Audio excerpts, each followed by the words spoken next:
गुप्त क्षेत्र महात्म्य में कुमार का खंड की उत्पत्ति कथा। ऋषि कुल के कुलपति शौनक बोले, हे सूत जी, ये कहा जाता है कि इस भूमंडल में कहीं कोई गुप्त क्षेत्र का निर्माण प्रभु विश्वकर्मा ने स्वयं किया है और महामुनि नारद तथा भगवान शंकर के पुत्र कार्तिकेय के सहयोग के कारण इस क्षेत्र का महात्म्य कई गुना बढ़ गया है।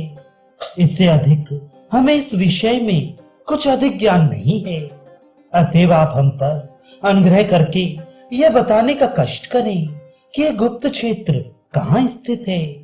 प्रभु विश्वकर्मा के चरित्र से इसका क्या संबंध है? इसका नाम गुप्त क्षेत्र क्यों पड़ा? नारद जी तथा कार्तिकेय ने इसका महत्व बढ़ाने के लिए क्या किया? यह सब बताकर हमें कृतार्थ कीजिए।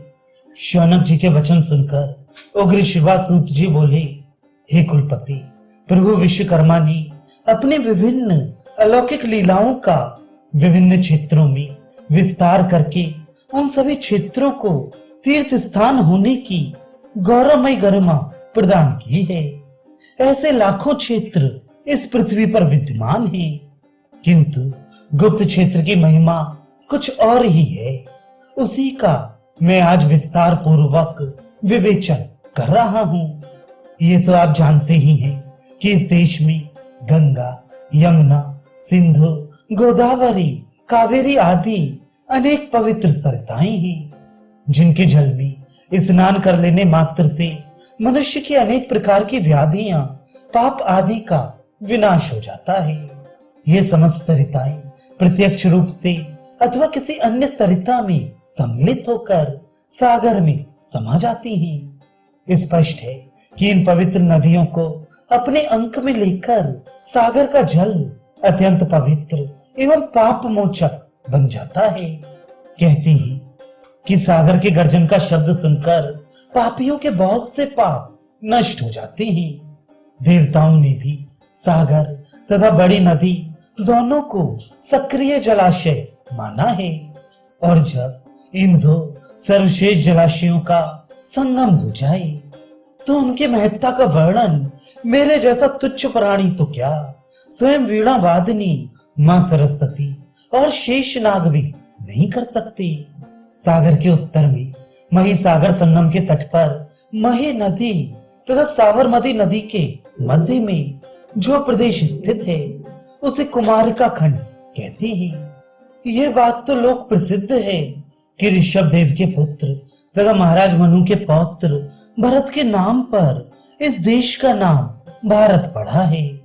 उन्हीं भरत का अत्यंत पराक्रमी, वीर, श्रेष्ठ, यशस्वी पुत्र वृषश्रंग अपने पिता की मृत्यु के पश्चात इस विशाल देश के साम्राज्य का अधिपति बना।